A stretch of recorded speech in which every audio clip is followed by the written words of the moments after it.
Samajwadi party के वरिष्ठ नेता और विधायक समरपाल सिंह हमारे साथ बातचीत के लिए मौजूद हैं। कन्नौज में डेरा डाले हुए हैं, उनसे बात करते हैं।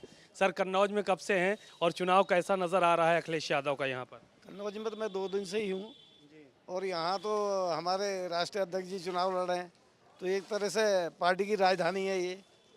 यहाँ तो क्लियर है चुनाव, यहाँ कोई रुकावट नहीं चुनाव में, ना कोई बाधा है। यहाँ तो एक तरफा चुनाव है। एक तरफा चुनाव आप कह रहे हैं, लेकिन पिछली बार आप लोगों को शिकस्त का सामना करना पड़ा था। इस बार कोई चुनौती तो नहीं देख पा रहे हैं, और क्या कमियां थीं जिनको दूर किया आप लोगों ने?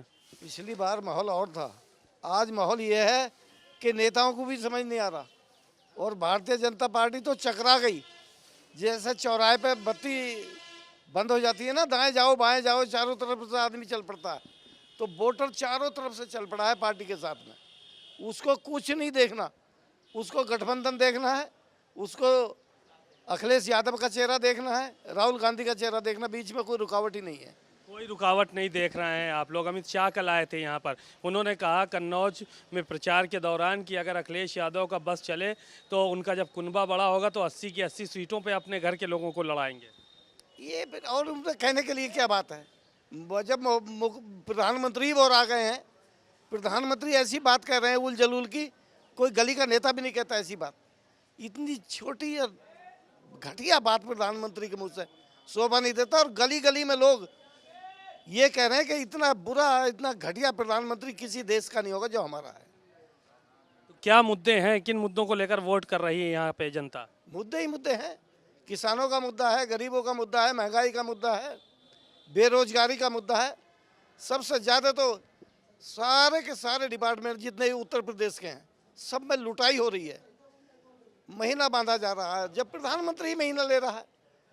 प्रधानमंत्री ने देखा अभी इलेक्ट्रो बोर्ड से कितना पैसा लिया, 500 करोड़ तो उससे ले लिया जो कोरोना की वैक्सीन हम लोगों को लगवाई है, उससे 500 करोड़ का चंदा ले लिया। लगवाए?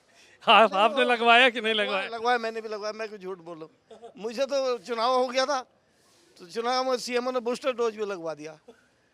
पूरा लिए बैठे हैं मजबूत आप तो शरीर में। नहीं, मैं तो वैसे भी, मुझे कुछ होने वाला नहीं, भगवान मालिक है। ये भगवान के ठेकेदार बनते हैं, भगवान का घर बनाते हैं। अब भगवान दुनिया का घर बनाता भाई? ऐसी लंबरदारी, कोई उंगली पकड़ के भगवान के ले जा रहा है मंदिर को, ऐसा फोटो छपा है, कोई ताज्जुब को दुनिया में कोई ऐसा आदमी नहीं।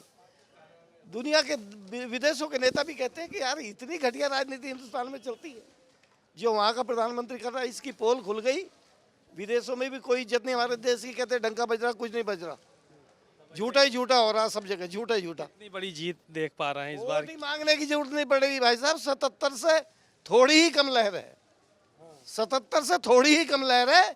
गिनती में पता चलेगा मियाँ को क्या हुआ, म्याऊं म्याऊं हो जाएगी अब की। चलिए, शुक्रिया। समरपाल सिंह हैं, बहुत बातें उन्होंने कही और कहा कि इस बार वोट मांगने की ज़रूरत नहीं पड़ रही है, जनता उनके साथ खड़ी है। कैमरामैन मेहदी हसन के साथ सीमा नकवी, भारत समाचार, कन्नौज।